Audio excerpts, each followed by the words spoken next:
Good day to all. Today I'm again here with market outlook on gold. How is the future prospect? What we can expect in coming days? We saw the growth in price of gold in 2025. Now the key point is 26, 27, 28 in coming 2-3 years. How it's going to act. तो इन सब चीजों पे detail analysis I will do today and will give you micro and macro level points that how and which points will trigger the price of gold in future. इस पे अभी invest करना सही है? अगर हम इन्वेस्ट करेंगे तो रिटर्न की क्या पॉसिबिलिटी रहेगी? किस प्रोडक्ट को हम चुने और उसमें इन्वेस्ट करें? रिस्क क्या एसोसिएटेड है? तो इन सब चीजों के बारे में step by step we will understand today, and that will definitely help you to invest in gold. So let's start. So the first thing now, what is the outlook for 26-27? Means 2 year we can consider, but yeah, 2, 3, 4 years you can keep in mind when you are investing in gold. So the first, if I talk about the global macro support, it's going to remain strong. क्योंकि जैसा हमने पिछले साल सवा साल में देखा है, some countries they are increasing their gold reserve massively. We talk about China, we talk about Russia, we talk about Brazil. In some sense, we can talk about India also. All these central banks, they are accumulating gold very aggressively. And this was the key trigger. The price of gold has gone up in last year or so. But आगे की भी जो possibility है, उसमें कुछ changes नहीं दिख रही है अभी. अगर हम long term 2 साल, 3 साल, 4 साल की बात करें, तो still that sentiment is intact. The next point is global debt is on higher side. Inflation of many developed countries is also on the higher side. So जब भी inflation और डेट हाई हो, then gold reserve works as a hedge against these two components. तो ये भी एक reason है कि जो भी डेवलपिंग कंट्रीज है उनके पास जो भी गोल्ड है, they are not liquidating and they are still trying to increase the reserve. So उनका हेज अच्छे तरीके से हो सके. Now the next point is geopolitical situation. जैसा हमने पिछले साल, सवा साल, 1.5 साल, 2 साल, 3 साल डिफरेंट स्टोरीज आई हैं, तो स्टिल वी कैन से कि geopolitically still things has not settled. अभी भी कुछ ऐसी चीजें आ सकती हैं जिससे ग्लोबल इंपैक्ट वो ट्रेड पे हो या फिर इंपोर्ट एक्सपोर्ट पे हो, तो इन सब चीजों पे काफी रहने के चांसेस हैं. तो this is also positive because in on an average ऐसा देखा गया है कि जब भी जियोपॉलिटिकली वॉलेटिलिटी रहती है, दो कंट्रीज के बीच में अनस्टेबिलिटी रहती है, तो इन्वेस्टमेंट के लिए चाहे फंड हाउस हो, चाहे कंट्री लेवल पे हो या इंडिविजुअल्स, दे प्रेफर गोल्ड. तो ओवरऑल हम अगर आउटलुक की बात करें तो अगले 2-3 साल में 2026, 27, 28 outlook is really positive. One key component also is interest rates. So अगर हम अभी देखें तो ग्लोबली जितनी भी कंट्रीज में है, inflation is on the higher side. India is exception in that. तो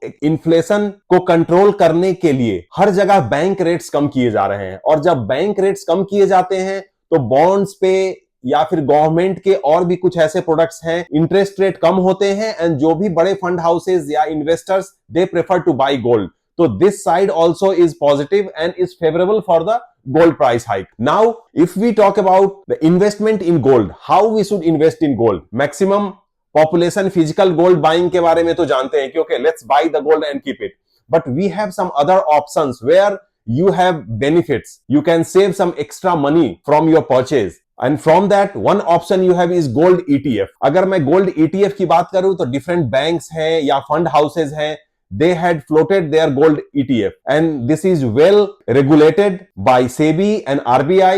Compliance की भी बात करें तो they are up to the mark and adhering with the compliance as per RBI and SEBI. तो यहां पे रिस्क आपके पास बिल्कुल ही नहीं है. So if you are planning to invest, तो आप गोल्ड ETF पिक कर सकते हैं. ऐसा देखा गया है जनरली whenever equity crashes, तो उसके पैरेलली गोल्ड के प्राइस ऊपर जाते ही हैं. अभी भी देखेंगे पिछले साल, 1.5 साल से जब equity is stagnant due to volatility, correction, over valuation, मतलब रीजन हम जो भी बोले, तो इस पीरियड में गोल्ड के प्राइस बढ़े हैं. सो ओवरऑल अगर हम बात करें, if you have a portfolio of equity, तो उसमें आप गोल्ड इक्विटी भी प्रोपोर्शन में रखें. यह बहुत ही आपके लिए बेनिफिशियल रहेगा, क्योंकि जब आपका इक्विटी स्टेगनेंट या क्रैश होगा, then gold will go high. So that will kind of counter balance your equity portfolio. And historically also हम जानते हैं कि जब भी इक्विटी नीचे होता है तो गोल्ड ऊपर आता ही है.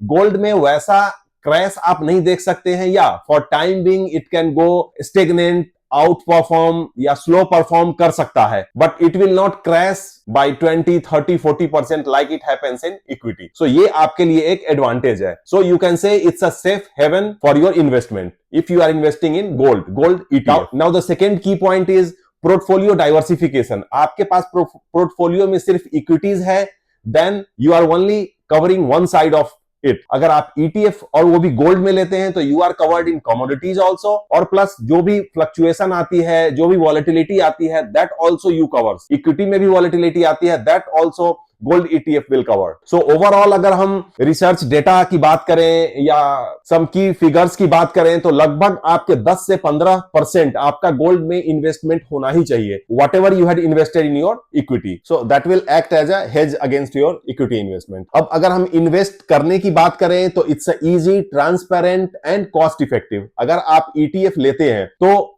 जैसे आप फिजिकल गोल्ड में you have to go and check the purity, then you have extra cost involve in it, then a storage problem, और you have to find a safe place to store it. तो gold ETF में इस तरह की किसी भी चीजों की जरूरत नहीं है. Straight away you will get a notification, आपके डीमेट अकाउंट में आ जाता है, and that's it. So extra cost भी आपका बचता है, and it's a safe. Any time you can buy and any time you can sell. तो ओवरऑल एक्सपेंस रेशियो की भी बात करें तो इसमें आपका एक्सपेंस रेशियो कम रहता है. Now the next key point is tax efficiency. तो अगर हम टैक्स इफिशियंसी की बात करें gold ETF versus physical gold, then again as I explained you in the previous point कि यहां पे भी आपका GST बचता है, आपका मेकिंग चार्ज बच जाता है. इन बिटवीन आप जिससे भी ले रहे हैं तो उनका मार्जिन भी थोड़ा बहुत तो रहता ही है, तो वो मार्जिन बच जाता है. So you save a lot of money in this. And same time अगर हम टैक्स लायबिलिटी की बात करें तो अगर आप 3 साल से ऊपर गोल्ड ETF रखते हैं तो आपका लॉन्ग टर्म कैपिटल गेन इस पे लगता है. तो that is also normal for shorten version. If suppose आप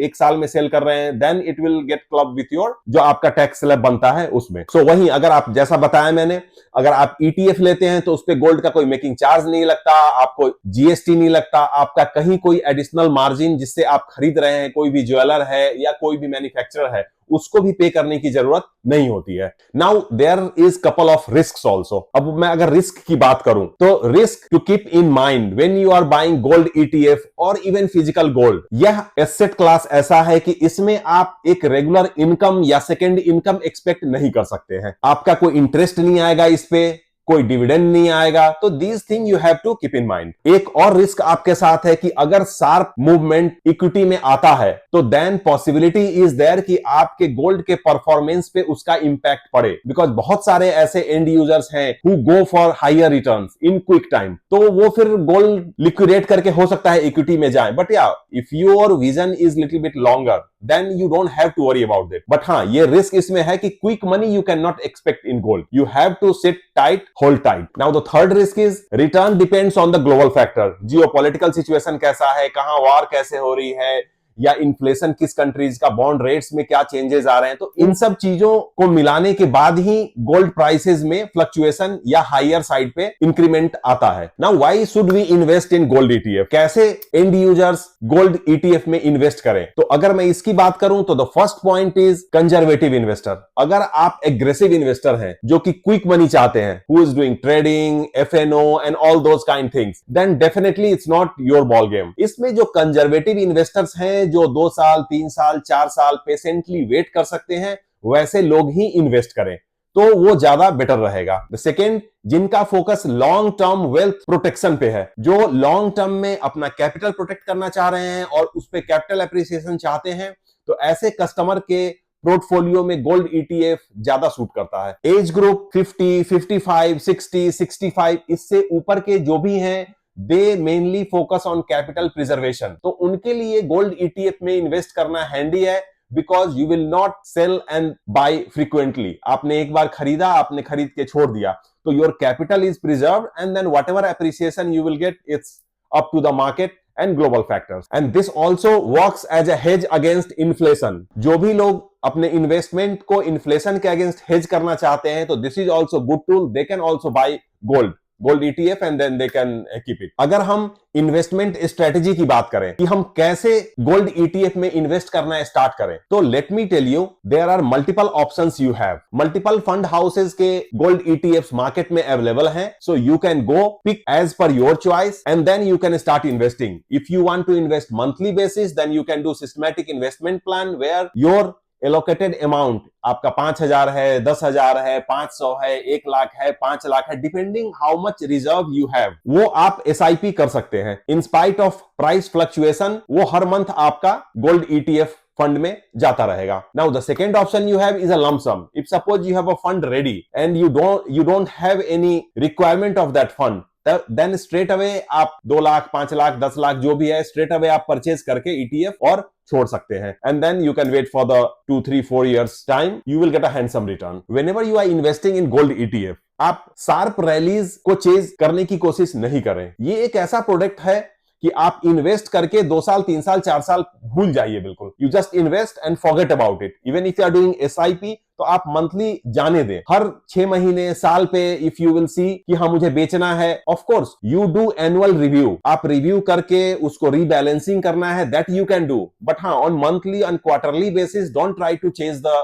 momentum. So overall, if I conclude, then gold ETF is not for the aggressive investors. It's for the conservative investors. जहां पे stability रहती है, आपके कैपिटल का protection रहता है, आप पोर्टफोलियो बैलेंसिंग के लिए इसको यूज कर सकते हैं. Return over the period of time you will get, but हाँ, क्विक रिटर्न चाहते हैं, then little bit you need to avoid it. और जैसा कि हम जानते हैं, डेवलपिंग कंट्रीज में भी वॉलेटिलिटी है, रिसेशन के चांसेस हैं, इन्फ्लेशन इज हाई, तो अभी गोल्ड के प्राइसेस थोड़ा रुक रुक के सही बट हायर साइड पे ही जाने वाला है. For more informative video like this on commodities, equity, mutual fund, fixed income, don't forget to subscribe my channel and press the bell icon. So whenever my video goes live, straight away you will get it. By the time I come with the next video, stay safe, stay healthy.